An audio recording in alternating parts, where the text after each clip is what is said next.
Ang resibo, luma, lukot at tila ilang araw nang nakatago sa pitaka ni Diego. Isang maliit na piraso ng papel na dapat sana ay itatapon lang.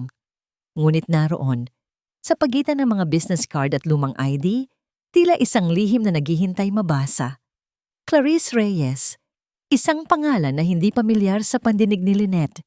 At sa ilalim nito, isang halaga na nagpatigil sa kanyang paghinga. 20,000 piso, buwan-buwan. Isang bank transfer na ginagawa tuwing akinse ng buwan. Nabitawan ni Lynette ang pitaka. Bumagsak ito sa kanilang kama na may mahinang kalabog, pero sa pandinig niya, kasing lakas iyon ng isang kulog. Ang samyo ng kapeng barako na kanina lang ay nagbibigay aliw sa kanya ay tila biglang pumait. Ang sikat ng araw ng Batangas na pumapasok sa kanilang bintana ay tila biglang lumamig. Sa loob ng 10 taon nilang pagsasama ni Diego, ngayon lang siya nakaramdam ng ganitong kilabot. Ang kanilang bahay ay ang kanyang santuwaryo. Bawat sulok ay puno ng kanilang mga alaala. Ang mga larawan sa dingding ay saksi sa kanilang pagmamahalan, mula sa kanilang kasal, sa kanilang mga biyahe, hanggang sa simpleng mga ngiti sa araw-araw. Para kay Lynette, ang buhay nila ay perpekto, simple, payapa at matatag. Hanggang sa umagang ito, hanggang sa resibong ito, narinig niya ang pagbukas ng pinto ng banyo. Lumabas si Diego, nakatapis lang ng tuwalya sa baywang, habang pinupunasan ng maliit na tuwalya ang basang buhok. Ngumiti ito sa kanya, ang ngiting laging nagpapabilis ng tibok ng puso niya. "Good morning, mahal?" Bati nito. Ang boses ay malambing pa rin. Ang bango naman ng kape natin. Pinilit ni Lynette na ngumiti pabalik. Ngunit naramdaman niya ang panginginig ng kanyang mga labi. Pinulot niya ang pitaka mula sa kama at iniabot ito kay Diego. "Naiwan mo kagabi," sabi niya. Sinisikap na maging normal ang kanyang boses. "Salamat, mahal." Kinuha ito ni Diego at inilapag sa ibabaw ng drawer. Hindi na napigilan ni Lynette ang sarili. "Diego, sino si Clarice Reyes?" Bahagyang natigilan si Diego sa pagpupunas ng buhok. Tumingin ito sa kanya at sa isang iglap, nakita ni Lynette ang pagbabago sa mga mata nito. Isang mabilis na kislap ng gulat bago ito napalitan ng isang pilit na ngiti. "Clarice? Tumingin ito sa kisame na parang nag-iisip. "Estudyante lang yan, mahal." "Oo, estudyante. May tinutulungan lang akong scholar. Alam mo na, para makatulong din tayo sa iba." Hindi umabot sa mga mata ang nangiti ni Diego. Isang scholar? 20,000 piso kada buwan? Mas malaki pa yon sa sahod niya bilang isang public school teacher. "Ganoon ba?" Mahinang tugon ni Lynette. Naramdaman niya ang isang tinik na biglang bumaon sa kanyang dibdib. "Hindi mo nabanggit sa akin." "Wala lang yon, mahal. Ayaw na kitang abalahin sa mga maliliit na bagay." Lumapit si Diego at hinalikan siya sa noo. "Sige na, magbibihis na ako. Baka malate pa ako sa site." Pinanood lang ni Lynette ang kanyang asawa na pumasok sa walk-in closet. Ang halik na dati ay nagbibigay sa kanya ng kapanatagan ay nag-iwan ngayon ng yelo sa kanyang balat. Maliit na bagay? Ang sikreto ay hindi kailanman maliit na bagay. Ang buong araw ay lumipas na, parang isang panaginip para kay Lynette. Sa eskwelahan, hindi siya makapag-focus sa kanyang pagtuturo. Ang mga boses ng kanyang mga grade 3 na estudyante ay tila nanggagaling sa malayo. Ang pangalang Clarice Reyes ay paulit-ulit na tumatakbo sa kanyang isipan. Parang sirang plaka. Sino siya? Gaano siya kahalaga para bigyan ni Diego ng ganoong kalaking halaga? At bakit kailangan itong ilihim? Pagdating ng gabi, ang katahimikan sa kanilang bahay ay halos nakakabingi. Si Diego ay nag-text na mag-overtime daw. Dati, maniniwala agad si Lynette. Ngayon, bawat salita ay may kaakibat na pagdududa. Hindi siya mapakali. Naupo siya sa kanilang kama, kinuha ang kanyang cellphone. Nanginginig ang kanyang mga daliri. habang tinatype ang pangalan sa search bar ng isang social media site. CLARISSEREYES. Pinindot niya ang search at huminga ng malalim. Ilang sandali lang, lumitaw ang isang profile. Ang larawan ay hindi malinaw, pero sapat na para makita niya ang mukha ng isang babae. Isang babaeng pagod ang mga mata, pero pilit ang ngiti. At sa tabi nito, nakatayo ang isang batang lalaki na may malungkot na mga mata. Nasa mga 10 taong gulang. Napahawak si Lynette sa kanyang dibdib. Nararamdaman ng bawat kabog nito na tila gustong kumawala. Humigpit ang kapit niya sa cellphone. Ang lamig ng screen ay tila tumatagos sa kanyang balat. Nagpapakalat ng kilabot sa buong katawan niya. Isang bata. May anak siya. Nanginginig ang kanyang daliri habang sinusubukang iscroll ang iba pang mga larawan. Public ang profile. Kaunti lang ang mga post, pero sapat na para bigyan si Lynette ng isang sulyap sa buhay na matagal nang itinatago sa kanya. May mga larawan ng bata sa eskwelahan, sa isang simpleng selebrasyon ng kaarawan na may isang maliit na cake. Sa tabing dagat kung saan mag-isa nitong hinahabol ang mga alon. Laging silang dalawa lang. Si Clarice at ang anak nito. Walang ibang kasama, walang ibang pamilya. At higit sa lahat, walang bakas ni Diego. Kung tutuusin, dapat itong magbigay ng kahit kaunting kapanatagan. Pero hindi. Ang kawalan ng larawan ni Diego ay mas nagpatibay pa sa hinala niya. Isa itong sikreto. Isang mundong binuo sa dilim, maingat na itinago mula sa kanya. Isang scholar, halos pabulong na ulit ni Lynette sa sarili. Ang mga salita ay puno ng pait at kabiguan. Ang kasinungalingan ni Diego ay umalingaw-ngaw sa katahimikan ng kanilang kwarto. Hindi ito simpleng pagtulong. Hindi ito tungkol sa isang estudyante. Ang resibo ay hindi lang isang piraso ng papel. Ito ay isang susi. Isang susi na nagbukas ng pinto sa isang buhay ng kanyang asawa na hindi niya alam na umiiral. Pinatay ni Lynette ang screen ng cellphone at ibinagsak ito sa kama. Tumingin siya sa paligid ng kanilang silid. Ang mga larawan nila na masayang magkayakap. Ang unan sa tabi niya kung saan natutulog si Diego gabi-gabi. Ang lahat ng pamilyar na bagay ay biglang naging dayuhan. Ang lahat ng pinaniniwalaan niyang totoo ay biglang gumuho. Ang kasinungalingan. Dito pala nagsisimula ang lahat. Kinabukasan, pumasok si Lynette sa eskwelahan na may daladalang bigat na hindi kayang sukatin ng kahit anong timbangan. Isang gabing walang tulog kung saan ang bawat pagpihit ng orasan ay tila isang insulto sa kanyang nababagabag na isipan. Sa salamin kaninang umaga, sinubukan niyang takpan ng concealer ang maitim na bilog sa ilalim ng kanyang mga mata. Naglagay siya ng kaunting kolorete sa labi. Ngumiti siya sa sariling refleksyon, isang ngiting kasing babaw ng isang basag na plato. Kailangan niyang magpanggap. Kailangan niyang mabuhay sa araw na ito na parang walang nangyari. Dahil sa mundo ng mga guro, ang personal na problema ay iniiwan sa labas ng gate ng paaralan. Ngunit ang gate ay hindi kayang harangin ang mga multo sa kanyang isipan. Pagpasok niya sa faculty room, ang masayang kwentuhan ng mga kapwa niya guro ay tila biglang naputol. Ang halakhakan ay naging mahinang bulungan. Isang katahimikan ang bumalot sa silid, isang katahimikang mas maingay pa sa anumang sigawan. Nakita niya ang mga tinging panakaw, puno ng awa, puno ng pag-uusisa. "Good morning," pilit niyang bati. Dumiretso sa kanyang mesa at inilapag ang kanyang mga gamit. "Morning, Lynette," sagot ng ilan. Pero ang kanilang mga boses ay walang sigla. Ang tsismis. Sa isang maliit na bayan tulad ng sa kanila, ang balita ay mas mabilis kumalat kaysa sa apoy sa tuyong damo. Paano nila nalaman? Sino ang nakakita? Ang mga tanong ay bumabara sa kanyang lalamunan. Naramdaman niya ang pag-init ng kanyang mga pisngi. Napayuko na lang siya at nagkunwaring may inaayos sa kanyang lesson plan. Lumapit sa kanya si Ma'am Tess, ang pinakamalapit niyang kaibigan sa eskwelahan. Hinawakan nito ang kanyang balikat. "Okay ka lang ba, Lynette?" Mahinang tanong nito. Ang boses ay puno ng pag-aalala.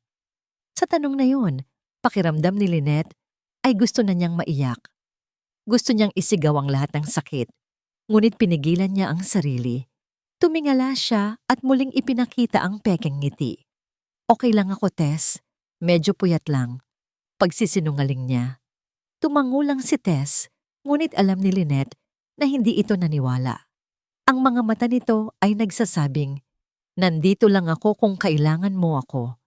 Pero para kay Lynette, ang alok na yon ay isang paalala na mayroon nga siyang problema. Isang problemang alam na ng lahat.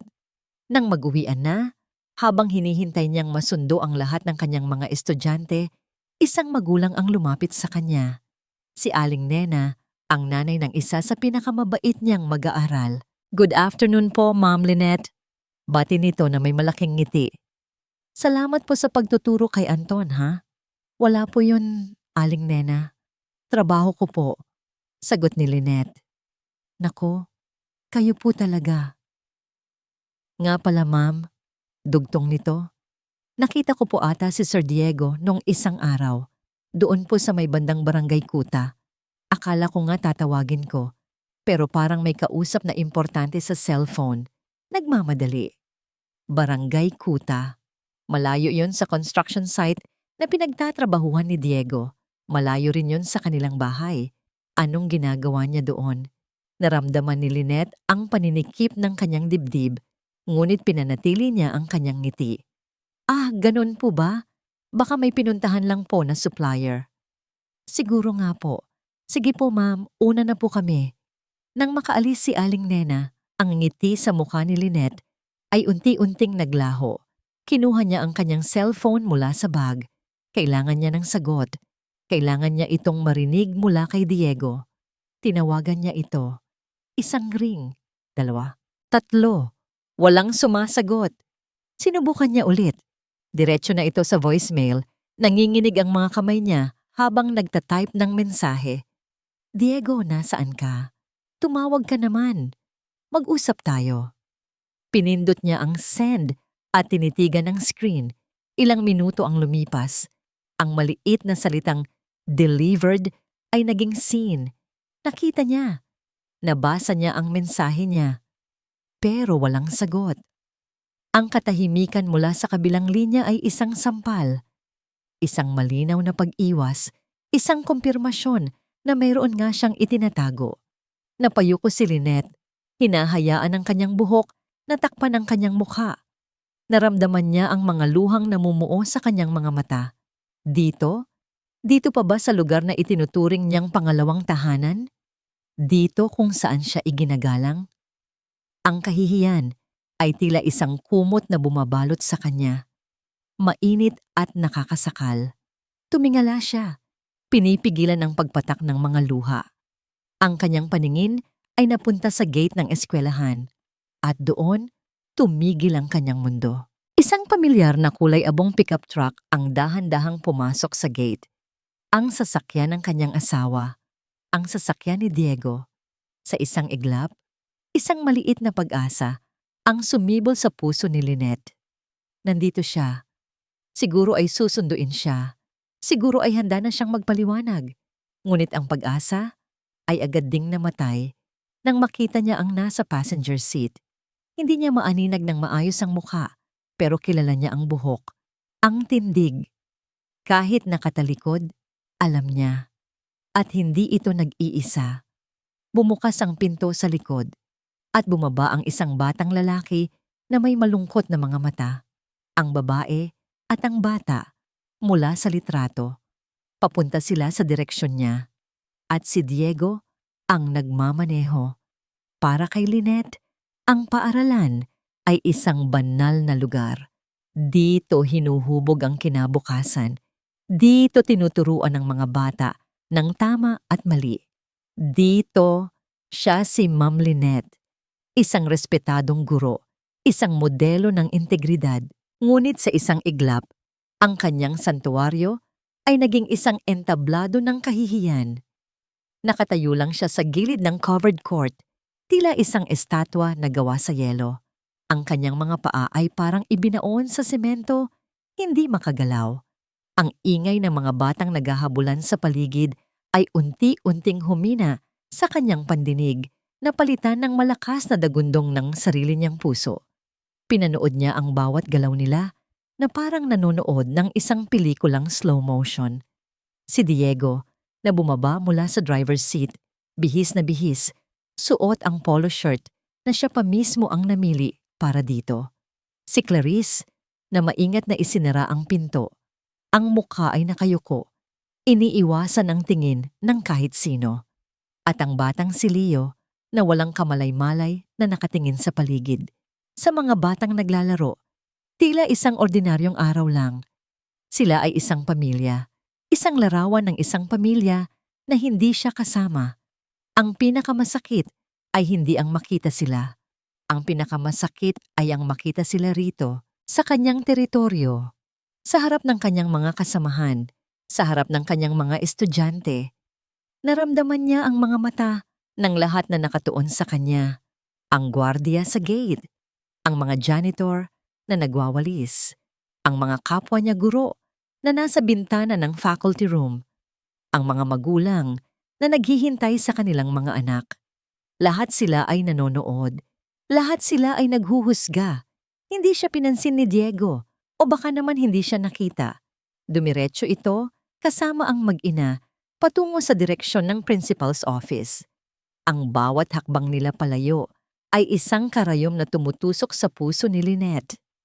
Isang batang estudyante niya ang lumapit sa kanya at kinalabit ang kanyang palda. "Ma'am, sino po sila? Kaano-ano po sila ni Sir Diego?" Tanong ng bata. Ang boses ay puno ng inosenteng kuryosidad. Hindi makasagot si Lynette. Ano ang sasabihin niya? Na yun ang kabit ng asawa niya? Na yun ang anak nila sa labas? Ang mga salita ay tila laso na hindi niya kayang iluwa. Yumuko na lang siya at pilit na ngumiti sa bata. "Bumalik ka na sa mama mo, ha? Uuwi na kayo." Nang makaalis ang bata, doon na nagsimulang manlabo ang kanyang paningin dahil sa mga luhang nagbabantang tumulo. Hindi niya alam kung gaano siya katagal nakatayo roon, nakatingin sa pinto ng opisina ng kanilang punong guro. Bawat segundo ay isang walang katapusang pagpapahirap. Anong ginagawa nila sa loob? Ini-enroll ba ni Diego ang anak niya rito? Sa eskwelahan kung saan siya nagtuturo? Ang kapangahasan ay hindi masukat. Maya-maya, bumukas ang pinto. Unang lumabas ang kanilang punong guro, si Mrs. De Guzman, isang babaeng kilala sa pagiging istrikto pero makatarungan.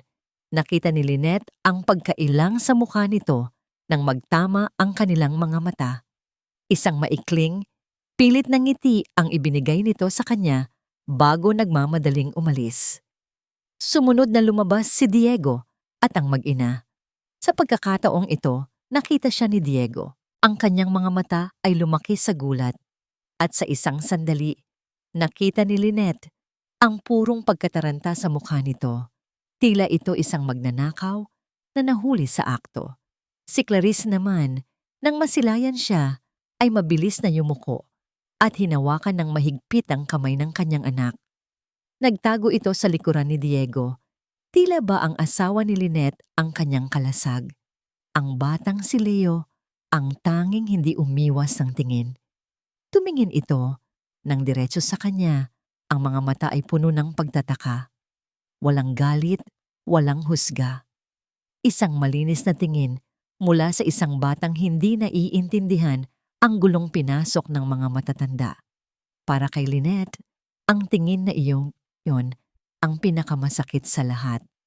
Nagsimulang maglakad si Diego palapit sa kanya. Iniwan ang mag-ina sa likuran. Ang bawat hakbang niya ay mabigat. Ang bawat metro ay tila 1 kilometro.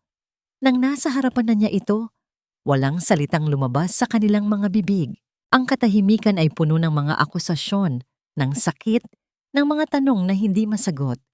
Ang mukha ni Lynette ay walang emosyon. Ang lahat ng sakit, galit at kahihiyahiyan ay ikinulong niya sa loob.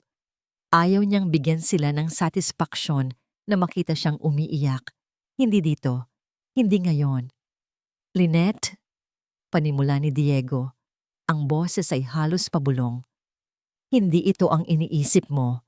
Hindi sumagot si Lynette. Tumingin lang siya sa mga mata nito, hinahanap ang asawang pinakasalan niya, 10 taon na ang nakakaraan. Ngunit ang lalaking nasa harapan niya ngayon ay isang estranghero. Mag-usap tayo sa bahay. Pakiusap ni Diego. Ipapaliwanag ko ang lahat. Ang mga salitang ipapaliwanag ko ay tila isang insulto. Anong paliwanag pa ang kailangan? Ang ebidensya ay naglalakad, humihinga, at nakatayo ilang metro lang mula sa kanila. Sa wakas, nagsalita si Lynette. Ang kanyang boses ay malamig, matigas, at walang buhay. Tila nanggagaling sa isang taong hindi niya kilala. Wala na tayong dapat pag-usapan pa, sabi niya. Bawat salita ay may bigat. Tinalikuran niya ito. Hindi niya hinintay ang sagot ni Diego.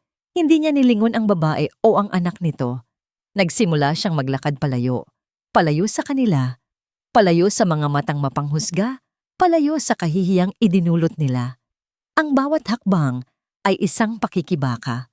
Naramdaman niya ang pagbagsak ng unang butil ng iyang luha sa kanyang pisngi. Sinundan pa ito ng isa at isa pa. Hindi na niya napigilan. Tahimik siyang umiyak habang naglalakad. Ang mga luha ng isang gurong nawalan ng dangal. Ang mga luha ng isang asawang pinagtaksilan. Narinig niya ang pagtawag ni Diego sa kanyang pangalan. Lynette, mahal! Pero hindi siya lumingon. Nagpatuloy lang siya sa paglakad, papalabas ng gate ng paaralan, papalayo sa durog na mundo na dati niyang tinatawag na buhay. Sa bawat hakbang, isang pangako ang nabubuo sa kanyang puso. Hindi na siya magiging biktima. Hindi na siya mananahimik. Ang babaeng umiiyak ngayon ay hindi ang babaeng haharapin nila bukas. Tapos na ang pagiging maunawain. Tapos na ang pagiging martir. Oras na para malaman nila kung sino ang tunay na legal wife. Ang manibela ay malamig sa ilalim ng nanginginig na mga kamay ni Diego. Bawat metro na tinatahak ng kanyang sasakyan, palayo sa eskwelahan, ay isang metrong naglalapit sa kanya sa impyernong naghihintay sa kanilang bahay. Ang mukha ni Lynette, ang blankong ekspresyon, ang mga matang walang buhay, ang pagtalikod nito sa kanya. Ang mga yon ay paulit-ulit na naglalaro sa kanyang isipan, mas masakit pa sa anumang sampal o sigaw. Hindi ito ang iniisip mo. Ang tangang mga salita na lumabas sa bibig niya. Anong silbi niyon? Paano niya ipapaliwanag ang isang sitwasyon na kahit siya mismo ay hindi na maintindihan kung paano haharapin? Gusto niyang habulin si Lynette kanina. Gusto niyang lumuhod at magmakaawa. Ngunit paano? Sa harap ng lahat, paano niya sasabihin ang totoo nang hindi isinasa panganib ang lahat? Ang totoo, isang salitang napakadaling bigkasin pero napakakomplikadong panindigan. Pagdating niya sa kanilang garahe, pinatay niya ang makina ng sasakyan pero hindi agad bumaba. Sumandal siya sa upuan at ipinikit ang mga mata. Ang katahimikan ay nagbigay daan sa isang boses na bumalik sa kanyang alaala. Isang boses mula sa isang tawag sa telepono noong 1 linggo. Diego, sabi ng magaspang na boses sa kabilang linya. Mukhang masaya ang pamilya mo. Ang ganda ng asawa mo. Isang guro, di ba? Respetado. Anong kailangan mo, Marco? Sagot ni Diego. Ang panga ay nagtiim. Simple lang. Kailangan ni Clarice ng tulong para sa pag-aral ng bata. At bilang ama, may responsibilidad ka, di ba? Ang usapan natin, 20,000. Huwag mong kakalimutan. Kung hindi, baka maisipan kong bisitahin ang misis mo sa eskwelahan. Magkwentuhan kami. Siguradong matutuwa yon. Ang banta ay malinaw. Ang kilabot ay totoo. Napahampas si Diego sa manibela. Gago siya. Isa siyang malaking gago. Dapat ay sinabi na niya kay Lynette. Noon pa man. Pero kailan? At paano? Paano mo sasabihin sa asawa mo na may anak ka sa iba? At ngayon, ang nakaraan na iyon ay ginagamit para sirain ang lahat ng pinaghirapan ninyo. Pinili niyang ilihim, pinili niyang suluhin ang problema. Akala niya, kaya niyang protektahan si Lynette sa gulo. Pero sa ginawa niya, siya pa mismo ang nagdala ng gulo sa mismong harapan nito. Bumuntong hininga siya ng malalim at pilit na kinalma ang sarili bago pumasok sa loob ng bahay. Ang sala ay madilim at tahimik. Ang tanging ilaw ay nanggagaling sa kusina. Nakita niya si Lynette doon, nakatayo sa harap ng lababo, umiinom ng isang basong tubig. Nakatalikod ito sa kanya, hindi man lang ito lumingon nang marinig ang pagpasok niya. Ang katahimikan ni Lynette ay mas nakakabingi kaysa sa isang sigawan. Mahal. Panimula ni Diego, dahan-dahang lumalapit. Huwag mo akong tawaging mahal. Putol nito. Ang boses ay kasing lamig ng yelo. Hindi pa rin ito humaharap. Lynette, pakinggan mo naman ako. Para saan pa? Humarap na ito sa wakas. Ang mga mata nito ay namumugto, pero tuyo na sa luha. Ang natira na lang ay galit. Para marinig ang isa na namang kasinungalingan, tapos na ako riyan, Diego. Nakita ko na. Nakita ng buong eskwelahan. May problema siya, Lynette. Si Clarice. Tinutulungan ko lang siya. Ito na naman ang mga salitang walang laman. Mga salitang pilit niyang pinaniniwalaan. Tumawa si Lynette. Isang tawang walang saya. Tulong? Ang tawag dyan ay kabit, Diego. At ang bata? Ano ang tawag mo sa kanya? Scholar? Bawat salita ay isang saksak. Alam ni Diego na karapatan ni Lynette na magalit. Karapatan niyang isipin ang pinakamasama. Pero hindi niya kayang sabihin ang buong katotohanan. Natatakot siya. Natatakot siya para kay Lynette. Hindi ganoon. Mahinang sagot niya. Kung ganoon ano, Diego? Sabihin mo sa akin ang totoo. Kahit isang beses lang. Hindi siya makasagot. Napayo ko na lang siya. Ang kanyang pananahimik ang naging kumpirmasyon sa lahat ng hinala ni Lynette. Tumalikod ulit ito at naglakad papasok ng kanilang silid. Ang pinto ay isinara ng may malakas na kalabog. Ang gabing iyon, natulog si Diego sa sofa. Yakap ang isang unan, nakatitig sa nakasaradong pinto ng kanilang kwarto. Ang pinto na yon ay tila isang pader na hindi na niya kayang tibagin. Naramdaman niya ang matinding pag-iisa. Ang bigat ng kanyang mga lihim ay unti-unti siyang dinudurog. Kinaumagahan, nagising siya sa tunog ng pagbukas ng pinto. Bumangon siya at nakita si Lynette. Bihis na, may bitbit na isang maliit na maleta. Nanlaki ang mga mata ni Diego. Saan ka pupunta? Sa mga magulang ko, sagot nito. Hindi tumitingin sa kanya. Huwag, Lynette. Huwag mong gawin to. Pakiusap niya. Mabilis na tumayo at hinarangan ang daan nito. Ayusin natin to. Wala nang dapat ayusin, sabi ni Lynette. Ang boses ay pinal at desidido. Sinubukan nitong lampasan siya. Sa sobrang pagkataranta, sa takot na tuluyan na itong mawala, nabitawan ni Diego ang mga salitang hindi niya dapat bibitawan. Ang huling baraha na kaya niyang ilabas. May kinalaman ito sa bata. Sabi niya, ang boses ay nanginginig. Kay Leo. Natigilan si Lynette sa paghakbang. Dahan-dahan itong lumingon. Ang mga mata nito na puno ng pagkalito at bagong sakit ay muling tumitig sa kanya. Natigilan si Lynette. Ang mga salitang binitawan ni Diego ay tila isang malakas na alon na humampas sa kanya. Nag-iwan sa kanya na hindi makahinga, hindi makagalaw. Anong sinabi mo? Tanong niya. Ang boses ay halos hindi marinig. Ang kanyang pagkakahawak sa hawakan ng maleta ay humigpit. Ang plano niyang umalis, ang desisyon niyang iwan ang lahat, ay biglang nagkaroon ng isang malaking tandang pananong. Nakita niya ang pagbabago sa mukha ni Diego.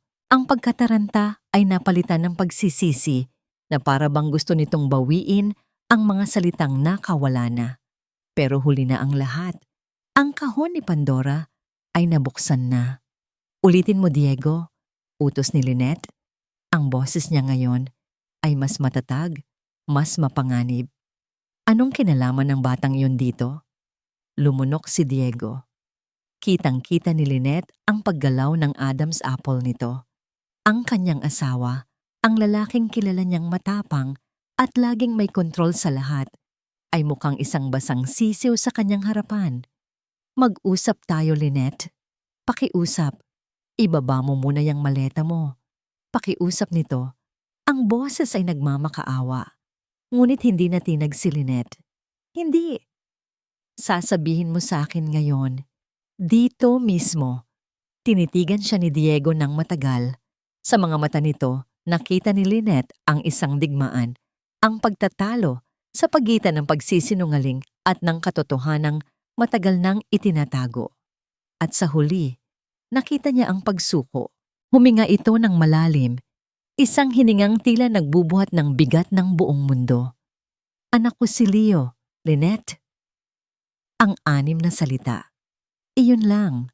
Ngunit ang epekto nito ay parang isang bombang sumabog sa gitna ng kanilang sala. Winasak ang lahat ng natitirang pundasyon ng kanilang pagsasama. Nabitawan ni Lynette ang maleta. Pumagsak ito sa sahig na may malakas na kalabog, ngunit hindi man lang siya napakurap. Ang kanyang isipan ay tila tumigil sa pag-andar. Inulit-ulit nito ang mga salita ni Diego.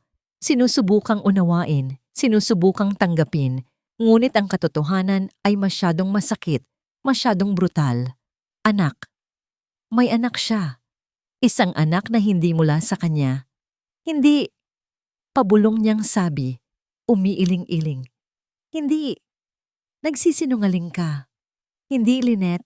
Totoo ang sinasabi ko. Sabi ni Diego, ang boses ay basag. Lumapit ito sa kanya, ngunit umatras si Lynette na para bang ito ay isang apoy na nakakapasong. Huwag kang lalapit sa akin. Sigaw niya, ang boses ay puno ng sakit at pangingilabot. Ang lahat ng mga piraso ng palaisipan ay biglang nagkabit-kabit sa kanyang isipan. Ang 20,000 piso, buwan-buwan. Ang pagiging scholar. Ang pagdalaw sa barangay kuta, ang pagpunta sa eskwelahan, hindi iyon tulong, hindi iyon awa, iyon ay obligasyon, iyon ay responsibilidad ng isang ama. Naalala niya ang mga gabing umiiyak siya sa bisig ni Diego dahil hindi pa sila magkaanak. Naalala niya ang lahat ng dasal, ang lahat ng pagbisita sa doktor, ang lahat ng pag-asa. Habang siya ay nagdurusa, ang asawa niya ay mayroon ng pamilya sa laba. Ang buong pagsasama nila ay isang malaking kasinungalingan. Kailan pa?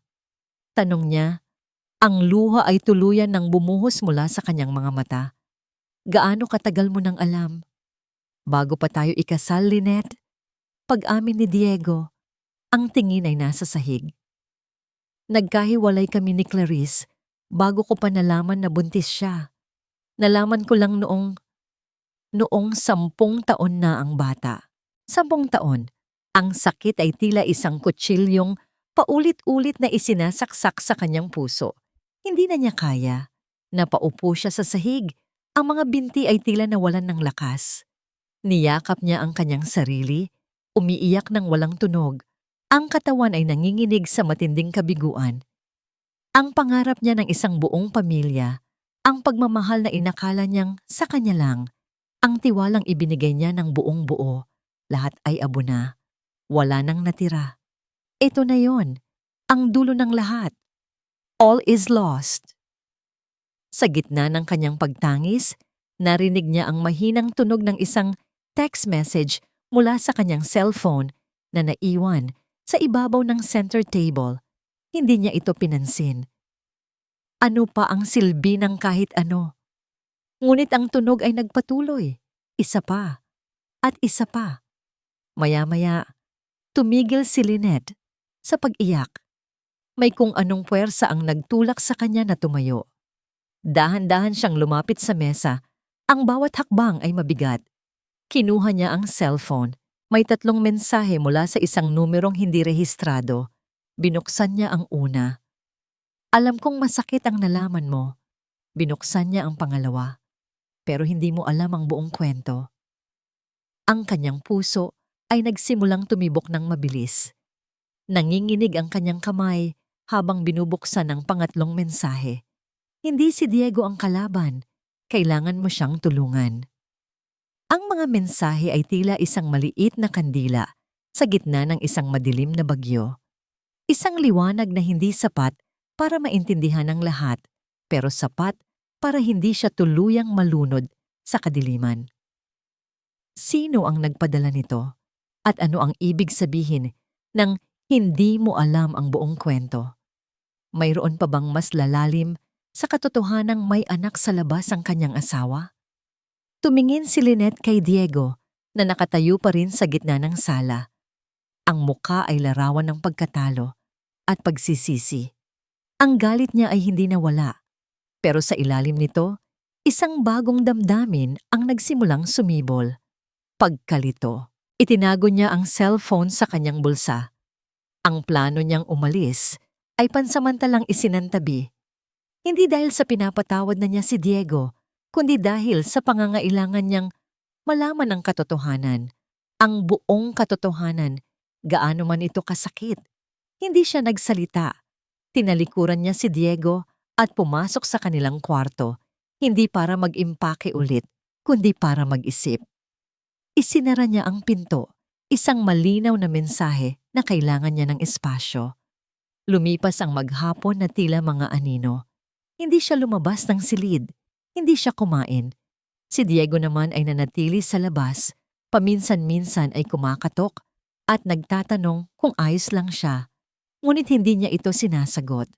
Kinabukasan, kumilos si Lynette na parang isang sundalong may misyon. Nag-file siya ng leave of absence sa eskwelahan, idinahilan ang family emergency. Ang totoo, hindi niya kayang harapin ang mga tingin at bulungan ng kanyang mga kasamahan. Hindi pa ngayon. Nang umalis si Diego para pumasok sa trabaho, pagkatapos ng isa na namang pilit na paalam na hindi niya tinugunan, nagsimula ang kanyang plano. Kailangan mo siyang tulungan. Ang mga salitang yon ay hindi mawala sa isip niya. Paano niya tutulungan ang taong sumira sa kanya? At mula kanino? Ang sagot ay kailangang magmula kay Diego mismo. Ngunit alam niyang hindi ito magsasalita. Kailangan niya ng ebidensya. Kailangan niyang makita sa sarili niyang mga mata. Nag-abang siya. Bandang tanghali, habang naglilinis siya ng mga gamit ni Diego, sinusubukang alisin ang lahat ng bakas nito sa kanyang paligid. Biglang tumunog ang cellphone ng asawa na naiwan sa ibabaw ng lamesa. Isang tawag. Ngunit bago pa niya ito masagot, ibinaba na ito ng tumatawag. Sinundan ito ng isang text message. Hindi niya ugaling manghimasok sa gamit ng iba.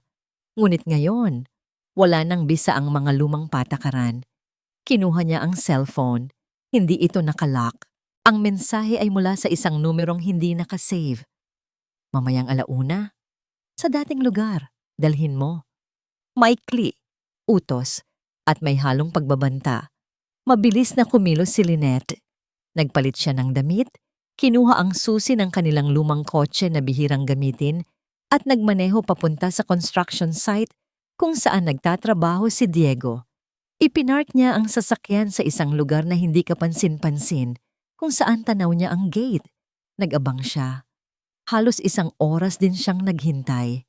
Sakto 1:00 ng hapon, nakita niyang lumabas ang pickup truck ni Diego. Hindi ito lumiko sa direksyon pauwi. Lumiko ito sa kabilang daan. Sinundan niya ito. Maingat siyang nagpapatakbo, nagpapanatili ng sapat na distansya para hindi siya mapansin. Dinala siya ng paglalakbay sa isang pamilyar na direksyon, papunta sa Barangay Kuta, ang lugar na nabanggit sa kanya ni Aling Nena. Pumasok si Diego sa isang maliit na coffee shop sa gilid ng daan.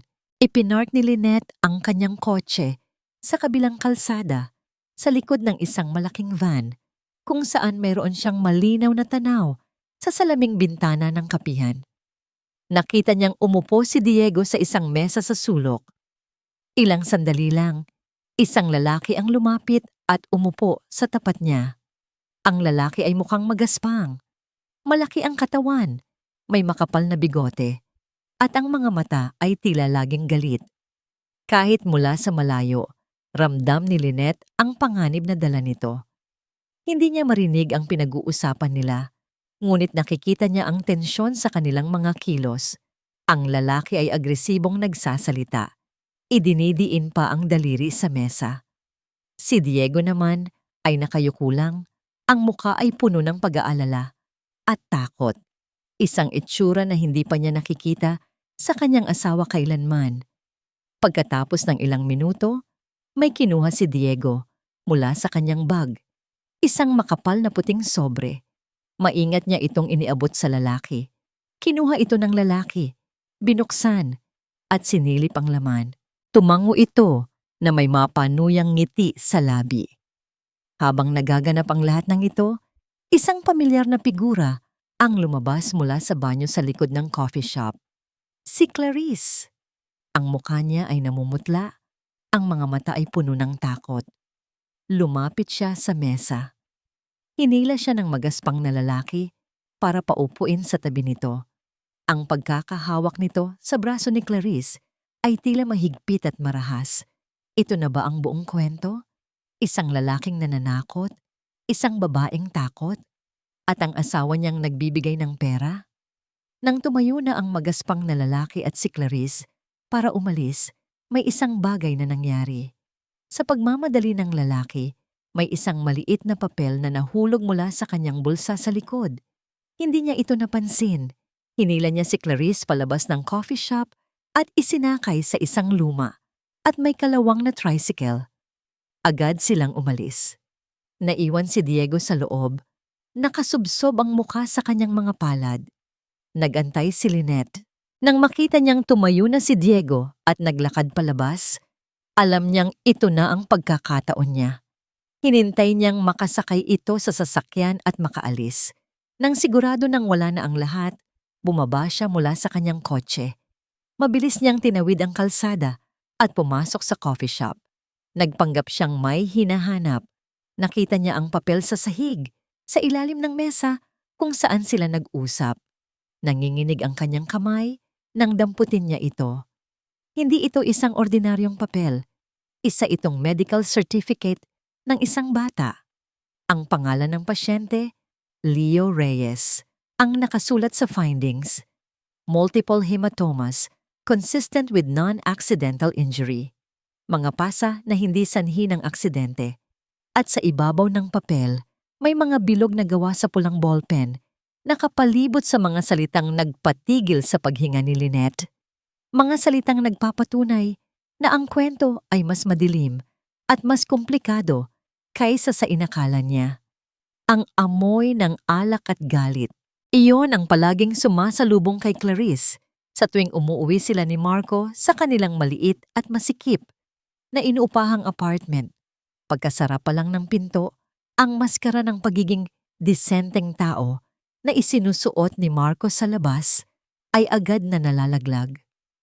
"Akin na yan," sabi nito. Sabay hablot sa perang nakasobre na hawak-hawak pa rin ni Clarice. Binuklat niya ang sobre at binilang ang pera. Sa harap mismo ni Clarice, ang mga labi ay may mapanuyang ngiti. Sakto, mukhang takot na takot pa rin ang martir mong ex. Hindi umimik si Clarice. Dumiretso siya sa kusina para uminom ng tubig, sinusubukang pakalmahin ang nanginginig niyang mga kamay. Naramdaman niya ang pagsunod ni Marco sa likuran niya. "Huwag na huwag mong iisipin na sayo ang perang ito." Bulong ni Marco sa kanyang tainga. Ang hininga ay amoy alak. "Pera natin ito. Pera ng pamilya natin. Naiintindihan mo?" Mahigpit nitong hinawakan ang kanyang braso. Naramdaman ni Clarice ang sakit, ngunit hindi siya nagpakita ng anumang reaksyon. Sanay na siya. Ang sakit ay naging parte na ng kanyang pang-araw-araw na buhay. "Oo." Mahina niyang sagot. "Mabuti." Binitawan siya nito ng marahas. "At siguraduhin mong hindi ka gagawa ng kahit anong katangahan. Isang maling galaw mo lang, Clarice. Alam mo na ang mangyayari. Baka hindi lang si Diego ang mabisita ko. Ang banta ay malinaw. Ang kaligtasan ni Leo ang laging nakataya. Pinanood niya si Marco na umupo sa kanilang lumang sofa, binubuksan ng isang bote ng beer habang masayang binibilang muli ang pera. Siya ang tunay na halimaw. Hindi si Lynette, hindi si Diego, kundi ang lalaking pinakasalan niya sa pag-aakalang magiging tagapagligtas niya, ngunit naging berdugo pala. Ang lahat ay nagsimula 1 taon na ang nakalipas. Isang gabing umuwi si Marco na lasing at galit dahil natanggal sa trabaho. Sa paghahanap nito ng bagay na maaaring ibenta, nabuksan nito ang kanyang lumang baul. Ang baul kung saan niya itinatago ang lahat ng alaala ng kanyang nakaraan. Nakita nito ang mga lumang sulat. Mga sulat mula kay Diego noong sila pa. At sa ilalim ng mga iyon, ang isang larawan ni Leo noong sanggol pa ito. At sa likod, ang sulat kamay niya. Para sa aking Diego. Hindi ito nagseselos. Hindi ito nagalit dahil sa nakaraan. Sa halip, isang dahan-dahan at masamang nangiti ang gumuhit. Sa mukha ni Marco, nakakita ito ng oportunidad. Isang gintong minahan, kinabukasan, nalaman na lang ni Clarice na tinawagan na nito si Diego at doon nagsimula ang blackmail. Pumasok si Clarice sa maliit na silid kung saan mahimbing na natutulog ang kanyang anak. Si Leo, ang kanyang tanging lakas at kanyang tanging kahinaan. Umupo siya sa gilid ng kama at hinaplos ang buhok nito. Tumingin siya sa maliit na pasa sa braso ng bata. Isang pasang pilit niyang tinatakpan ng mahahabang manggas tuwing lumalabas ito. Ang medical certificate na naiwan niya kanina, sana ay nakuha yon ng tamang tao. O baka sana ay nawala na lang. Hindi niya alam kung anong mas mabuti. Ang malaman ng mundo ang impyerno nila o ang manatiling nakakulong sa dilim habang buhay. Si Diego, mabait si Diego. Ginagawa nito ang lahat para protektahan sila. Pero alam ni Clarice na hindi sapat ang pera. Si Marco ay parang isang butas na walang kailaliman. Hindi ito titigil hanggat hindi nauubos si Diego. At kapag ubos na si Diego, sino na ang sunod? Si Lynette. Naalala niya ang mukha ng asawa ni Diego noong araw na yon sa eskwelahan. Ang sakit sa mga mata nito. Ang kahihiyan. Siya si Clarice, ang naging kontrabida sa kwento ng ibang babae. Pero hindi niya ginusto ito. Isa lang din siyang biktima na kumakapit sa patalim. Pero hanggang kailan? Tanong ng boses sa kanyang isip. Hanggang kailan mo hahayaang saktan ka niya? Saktan ang anak mo? Narinig niya ang malakas na hilik mula sa sala. Tulog na si Marco. Lasing na naman. Ito na ang pagkakataon. Dahan-dahang tumayo si Clarice. Maingat na iniiwasan ang mga parte ng sahig na tumutunog. Ang bawat hakbang ay kalkulado. Ang bawat paghinga ay pigil. Lumapit siya sa kanyang cabinet, sa ilalim ng tumpok ng mga lumang damit ni Leo. Doon, sa loob ng isang lumang medyas, nakatago ang isang mumurahing cellphone na nabili niya gamit ang mga baryang na itatabi niya mula sa pamamalengke. Ito ang kanyang lifeline, ang kanyang sikreto. Kinuha niya ito at mabilis na binuksan. Ang liwanag ng screen ay tila napakatingkad sa madilim na kwarto, kaya agad niya itong tinakpan ng kanyang palad. Alam niya ang numero. Kabisado niya ito. Nakita niya ito sa notebook ni Marco kung saan nakasulat ang lahat ng detalye tungkol sa buhay ni Diego at ng asawa nito. Si Marco na ginawang trabaho ang paninira ng buhay ng iba. Nanginginig ang kanyang mga daliri habang pinipindot ang mga numero. Isang ring. Napatingin siya sa pinto ng kwarto. Tumigil sandali ang paghilik ni Marco. Nanigas si Clarice. Tumibok ng mabilis ang puso niya. Halos sumabog sa kanyang dibdib. Bumalik ang hilik. Mas malakas. Mas malalim. Nakahinga siya ng maluwag.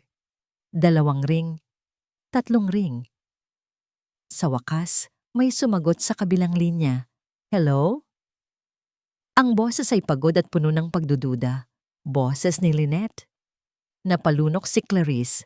Alam niyang ito na ang puntong wala nang balikan. Kung gagawin niya ito, kailangan niyang panindigan. Para kay Leo. Para sa kalayaan nila. Ako ito. Bulong niya. Ang boses ay halos hangin lang.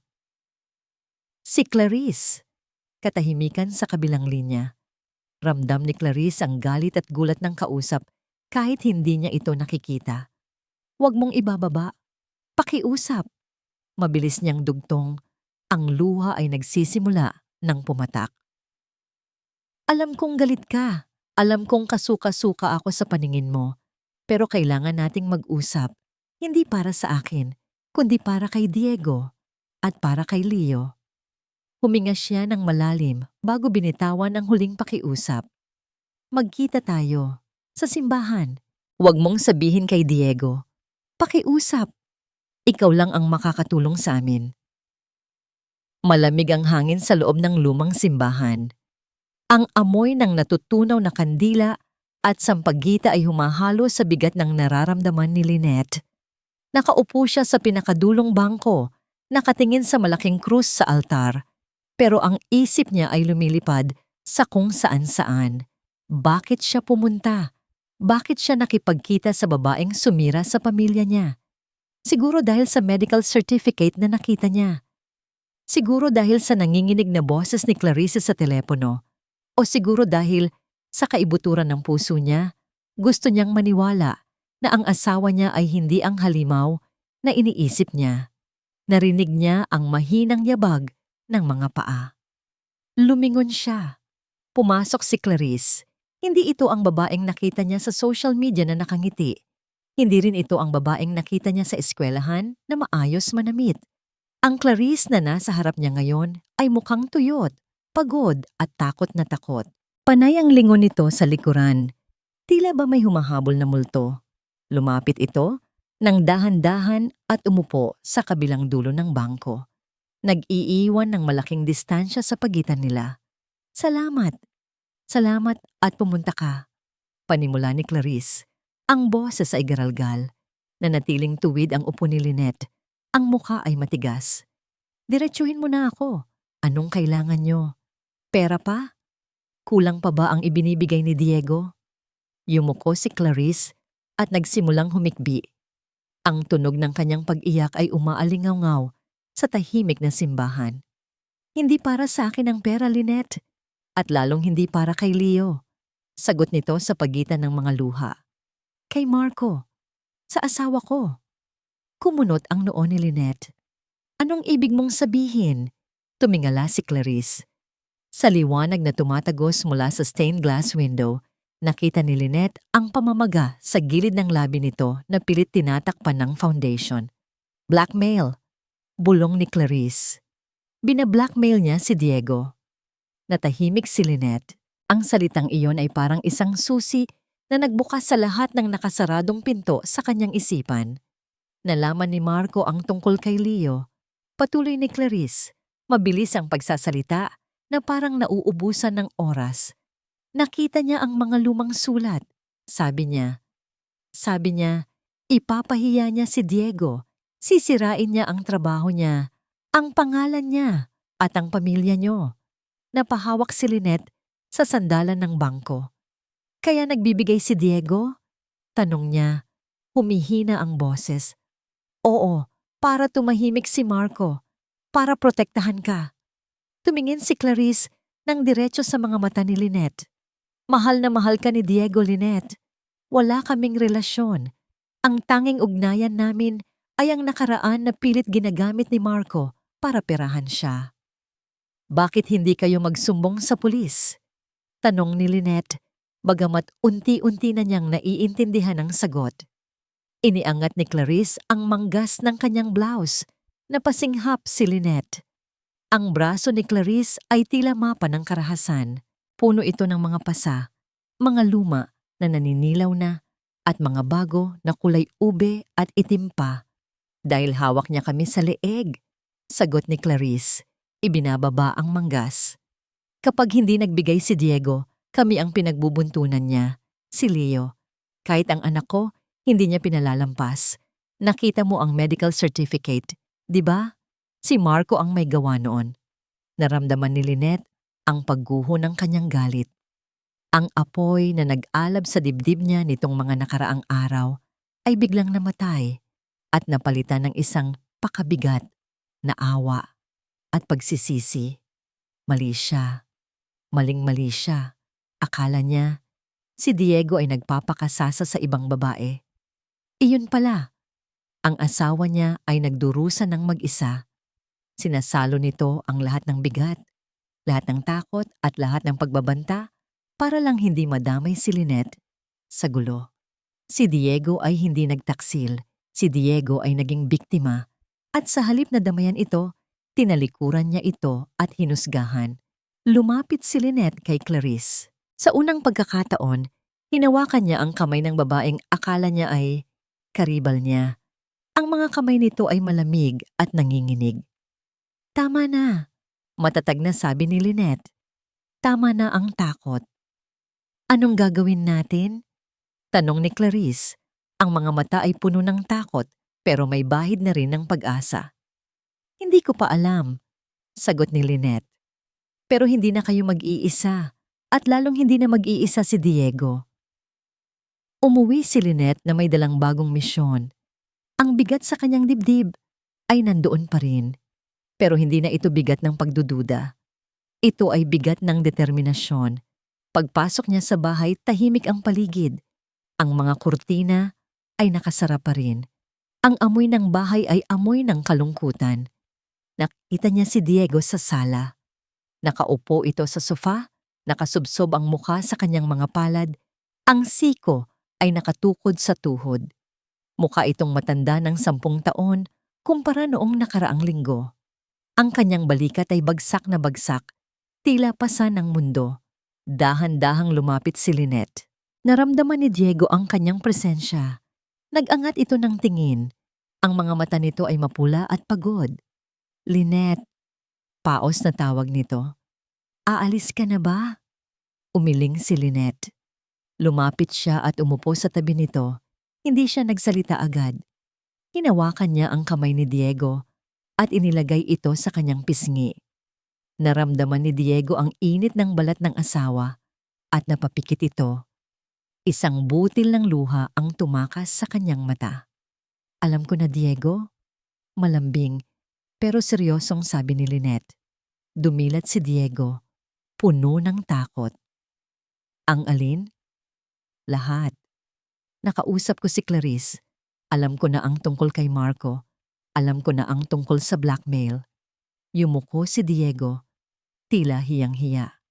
Patawarin mo ako, Lynette. Ayoko lang na madamay ka. Gusto ko lang ayusin mag-isa. Shhh!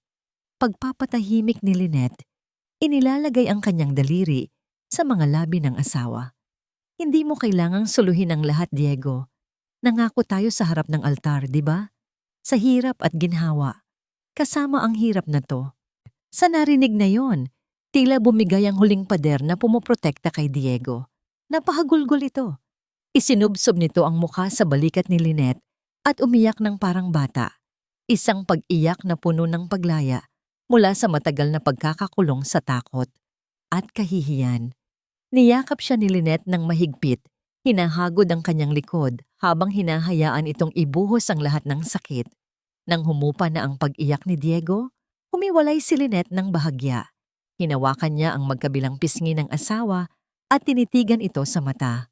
Wala na ang galit sa mukha ni Lynette.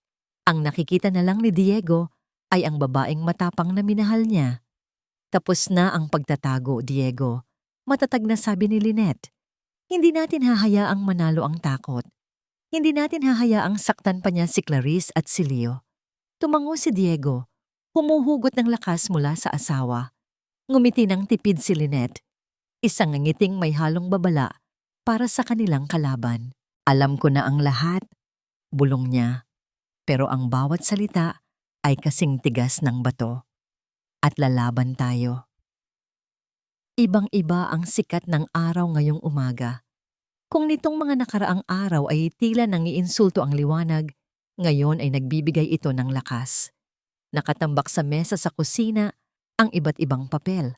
Bank statements ni Diego na nagpapakita ng regular na withdrawals, screenshots ng mga text messages ni Marco na puno ng banta, at ang pinakamahalaga, ang medical certificate ni Leo.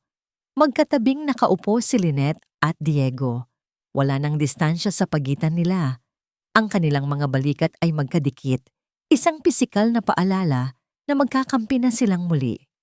Sigurado ka ba dito, Lynette? Tanong ni Diego. Bakas pa rin ang pag-aalala sa boses. Hawak nito ang kopya ng mga bank transfer. Delikadong tao si Marco. Wala siyang sinasanto.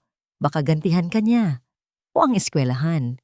Tinigilan ni Lynette ang pag-aayos ng mga dokumento. Humarap siya sa asawa at hinawakan ng kamay nito na nanginginig pa rin ng bahagya.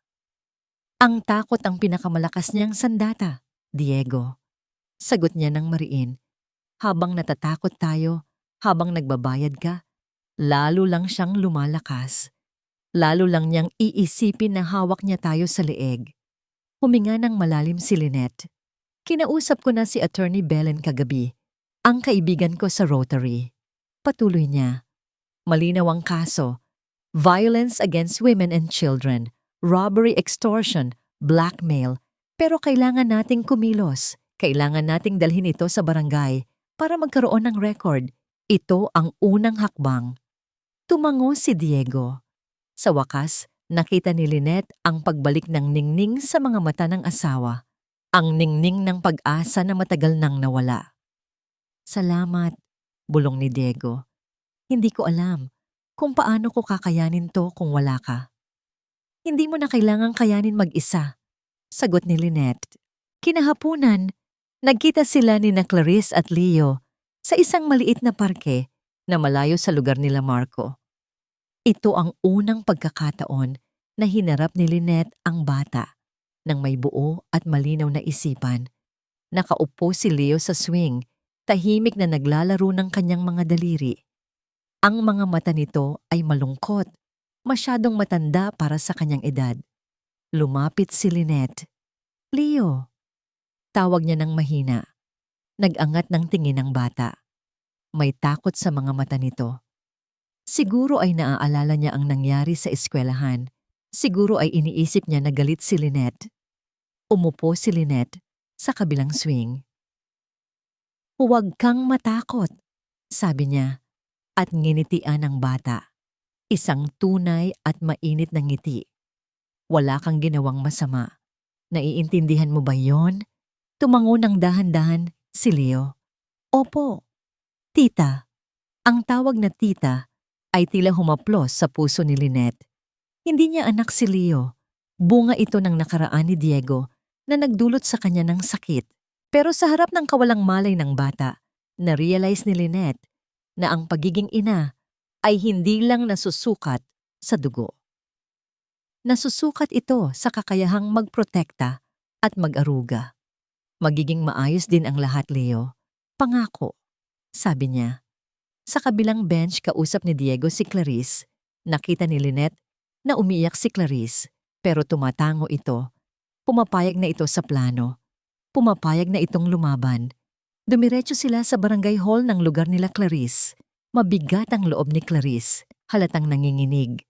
Habang pinipirmahan ang blotter report at ang request for hearing, ipapatawag namin siya bukas na bukas din, sabi ng barangay captain na mukhang seryoso matapos makita ang mga ebidensya at ang mga pasa ni Clarice. Hindi natin pwedeng palampasin ng ganito. Nang matapos ang filing, parang nabunutan ng tinik si Lynette. Mayroon na silang official record. Mayroon na silang proteksyon. Inihatid nila sina Clarice at Leo sa isang safe house sa bahay ng isang kamag-anak ni Clarice na hindi alam ni Marco. Mag-ingat kayo, bilin ni Lynette bago sila umalis. Huwag na huwag ninyong sasagutin ang tawag niya. Pauwi. Tahimik lang sila ni Diego sa kotse. Pero ito ay isang payapang katahimikan. Ang katahimikan ng 2 taong galing sa isang giyera at nanalo sa unang laban. Gutom ka ba? Tanong ni Diego habang nagmamaneho. Gusto mong mag-drive-thru tayo? Napangiti si Lynette. Sige, gusto ko ng fries. Parang bumalik sila sa dati. Sa simple at masayang mag-asawa na walang itinatago. Pagdating sa bahay, habang naghahanda sila ng hapagkainan, naramdaman ni Lynette na parang kaya na niyang huminga ng maluwag. Ang bagyo ay hindi pa tapos, pero may payong na sila. Biglang tumunog ang cellphone ni Diego na nasa ibabaw ng lamesa. Isang message notification. Nagkatinginan sila ni Diego. Alam nila pareho kung sino yon. Kinuha ni Diego ang cellphone. Nakita ni Lynette ang pagputla ng mukha ng asawa. Ang ngiti nito kanina ay biglang naglaho at napalitan ng purong sindak. Ano yon? Tanong ni Lynette. Lumalapit. Ipinakita ni Diego ang screen, isang larawan. Larawan ni Leo. Nakaupo sa swing sa parke, kung saan sila nagkita kanina. Ang anggulo ay kuha mula sa malayo, sa likod ng mga puno. Ibig sabihin, kanina pa sila sinusundan. Kanina pa sila pinapanood ni Marco. At sa ilalim ng larawan, may maikling mensahe na nagpatindig ng balahibo ni Lynette. Ang saya nyo naman. Sayang, hindi ako kasama. Mag-isip kang mabuti, engineer. Baka sa susunod, hindi lang picture ang makuha ko. Masikip ang opisina ng barangay captain. Mainit. Kahit pa umaandar ng malakas ang lumang electric fan sa sulok. Pero para kay Diego, ang init ay nanggagaling sa loob ng kanyang katawan. Isang halo ng kaba, galit at takot. Nakatayo siya sa tabi ni Lynette. Ang kamay ng asawa niya ay mahigpit na nakahawak sa braso niya. Tila isang angkla na pumipigil sa kanya na tangayin ng emosyon. Sa kabilang bangko, nakayuko si Clarice. Yakap-yakap si Leo na nakasubsob ang mukha sa dibdib ng ina. Bumukas ang pinto. Pumasok si Marco. Ito ang unang beses na nakita ni Diego ang lalaki ng malapitan sa isang maliwanag na lugar. Sa coffee shop noon, nakakatakot ito. Pero ngayon, mukha itong kagalang-galang. Nakapolo shirt na plansado, malinis ang gupit, at may maamong mukha. Napakagaling niyang artista. Magandang umaga po, Kapitan. Bati ni Marco, magalang at kalmado. Tumingin ito kay Diego at ngumiti ng mapakla. At sa'yo rin, engineer. Nagsimula ang pagdinig. At sa bawat salitang lumalabas sa bibig ni Marco, lalong kumukulo ang dugo ni Diego. Wala pong katotohanan ang sinasabi nila, Kapitan. Paliwanag ni Marco, ang boses ay puno ng pighati. Ako po ang biktima dito. Sinisira ng lalaking yan ang pamilya ko. Nilalandi niya ang asawa ko. Binabayaran niya para sumama sa kanya. Sinungaling! Sigaw ni Diego. Hindi niya napigilan. Bina-blackmail mo ako. Heto ang mga resibo. Heto ang mga text mo. Inilapag ni Diego ang mga ebidensya sa mesa ng kapitan. Tumawa ng mahina si Marco. Umiling-iling ito na parang disappointed na magulang. Resibo ng ano? Bayad sa serbisyo ng asawa ko? Sagot ni Marco ng walang gatol. Kayo na po ang humusga, Kapitan. Bakit magbibigay ng pera ang isang lalaki sa dating nobya kung walang kapalit? Scholarship? Kalokohan. Ginagawa lang nilang rason ang bata. Tiningnan ng kapitan ang mga papel, tapos ay tumingin kay Diego nang may pagdududa. Ang galing ni Marco bumaluktot ng katotohanan. Napapaniwala nito ang mga tao na siya ang kawawa. Clarice? Tawag ng kapitan. Totoo ba ang sinasabi ng asawa mo? Nanginig si Clarice. Tumingin siya kay Marco. Nakita ni Diego ang matalim na tingin na ipinukol ni Marco sa asawa. Isang tingin na nagsasabing, subukan mo lang, papatayin ko kayo. Hindi po. Mahinang sagot ni Clarice. Halos hindi marinig. Hindi po totoo. Ano ang hindi totoo? Diin ni Marco. Lumalapit kay Clarice. Sabihin mo sa kanila kung gaano ako kabuting ama. Sabihin mo. Umatras si Clarice, nanginginig sa takot. Mukhang talo na sila. Mukhang madadaan na naman ni Marco sa sindakang lahat. Naramdaman ni Diego na humigpit ang hawak ni Lynette sa braso niya. Binitawan siya nito. Humakbang si Lynette palapit kay Leo. Kapitan, malinaw na sabi ni Lynette. Ang boses niya ay hindi galit, kundi puno ng awtoridad. Ang boses ng isang guro sa loob ng kanyang silid-aralan. Hayaan nating ang bata ang magsalita. Bata yan. Walang alam yan. Sigaw ni Marco. Biglang nawala ang pagkakalmado. Kung wala kang itinatago, Marco, bakit ka takot marinig ang sasabihin ng anak mo? Hamon ni Lynette. Hindi siya tumingin kay Marco. Nakatingin siya kay Leo. Lumuhod si Lynette sa harap ng bata. Hinawakan niya ang maliliit na kamay nito. Leo? Malamig na tawag ni Lynette. Tumingin ka sa akin. Dahan-dahang nag-angat ng tingin ng bata. Naalala mo ang sinabi ko sa'yo sa parke? Tanong ni Lynette. Na walang masamang mangyayari basta magsabi ka ng totoo? Nandito si tita. Nandito si Tito Diego. Hindi ka namin pababayaan. Tumahimik ang buong silid. Lahat ay naghihintay. Tumingin si Leo kay Marco. Nakita ni Diego ang takot sa mata ng bata. Pagkatapos, tumingin si Leo kay Lynette. At doon, nakita ni Diego ang pagbabago. Ang takot ay napalitan ng tapang na hinugot niya mula sa babaeng nasa harap niya. Sinasaktan po ako ni Papa. Basag na boses na sabi ni Leo.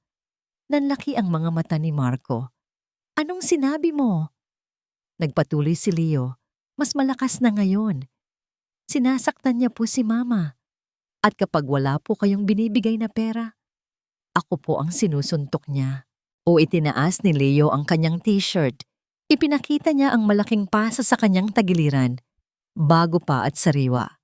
Napasinghap ang lahat ng nasa loob ng opisina. Ang kapitan ay napatayo sa gulat at galit. Sinungaling kang bata ka.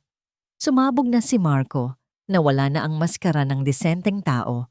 Sa sobrang galit, akmang susugurin niya si Leo at Lynette. Papatayin kita. Papatayin ko kayong lahat.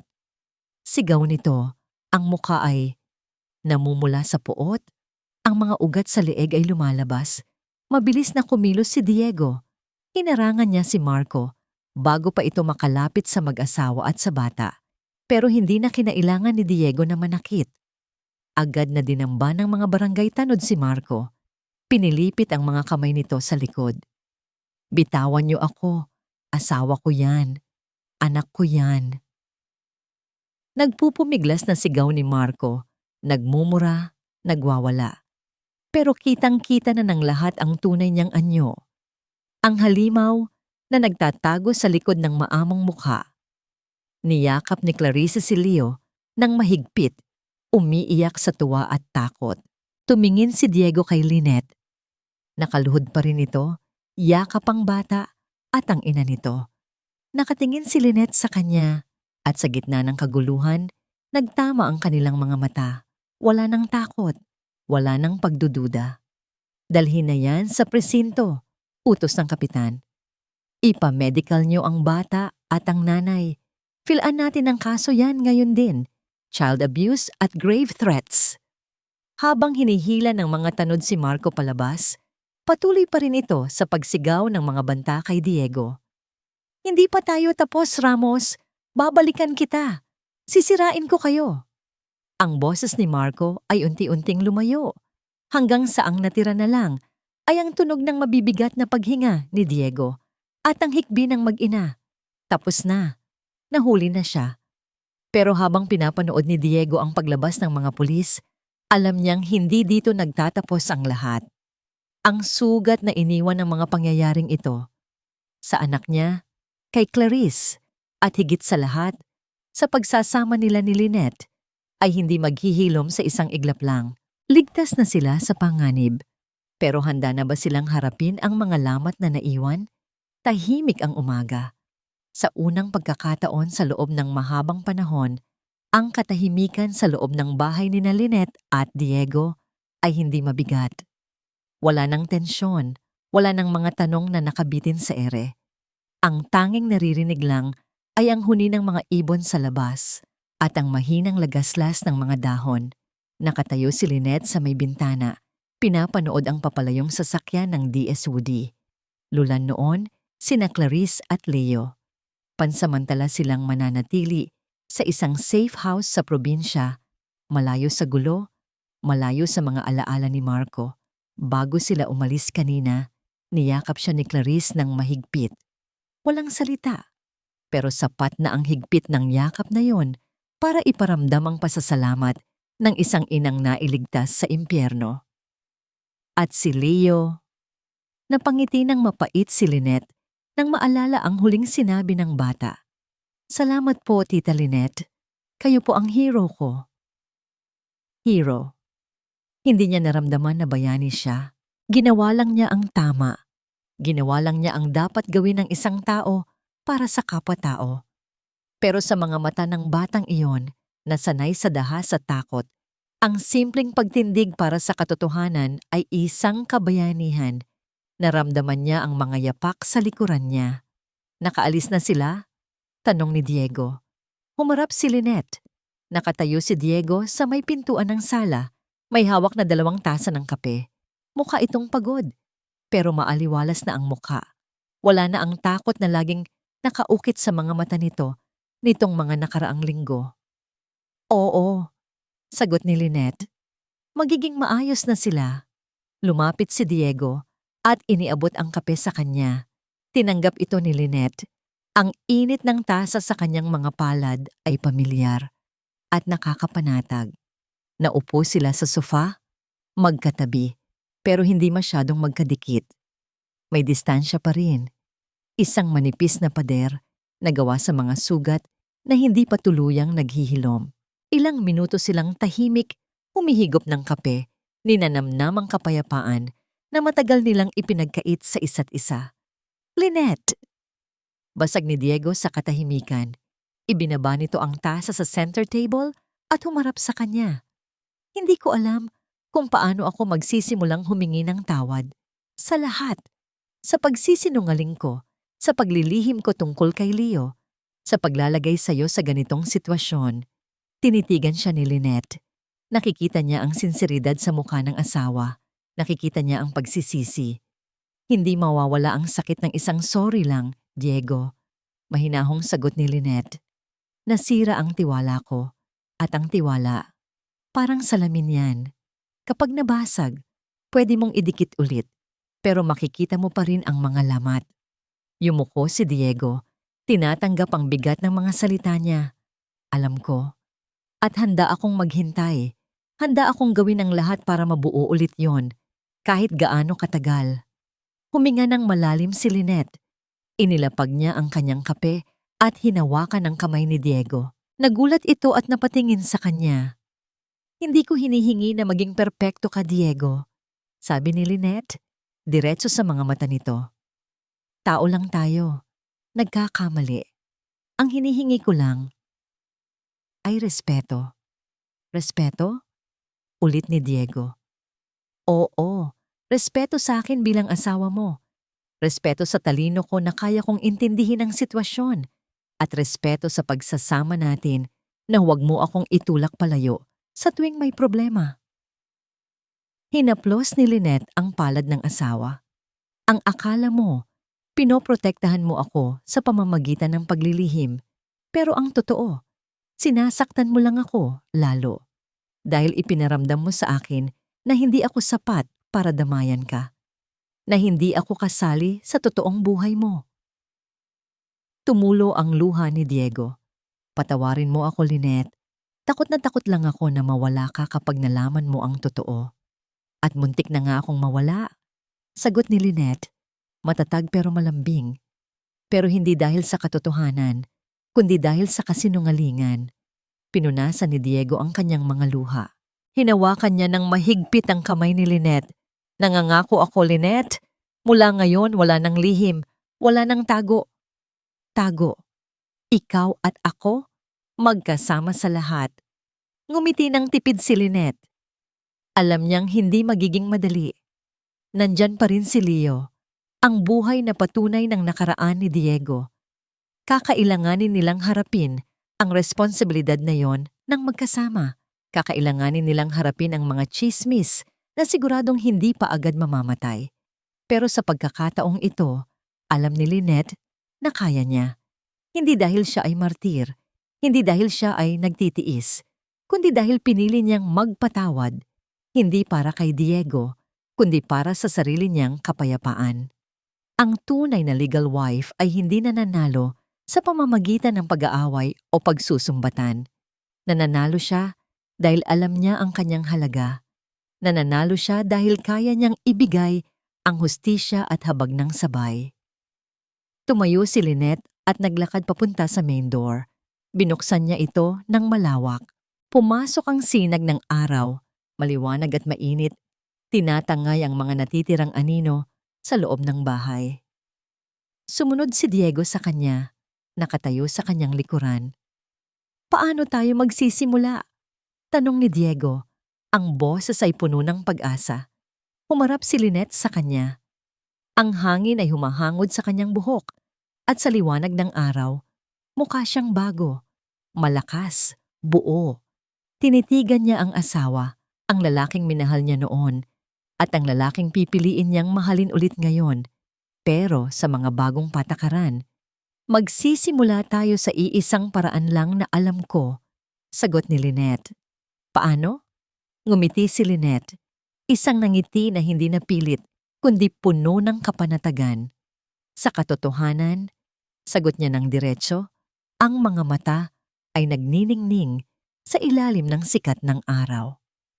Palaging sa katotohanan, hinawakan niya ang kamay ni Diego at sabay silang humakbang palabas ng pinto, sasalubungin ang bagong umaga nang walang takot, walang pagbabalat kayo, at higit sa lahat, walang itinatago. Dahil sa huli, natutunan ni Lynette na ang pagiging isang legal wife ay hindi nasusukat sa papel o sa tagal ng pagsasama.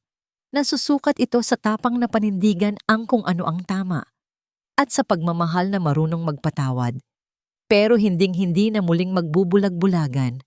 Ang tunay na pag-ibig ay nabubuhay lamang sa liwanag,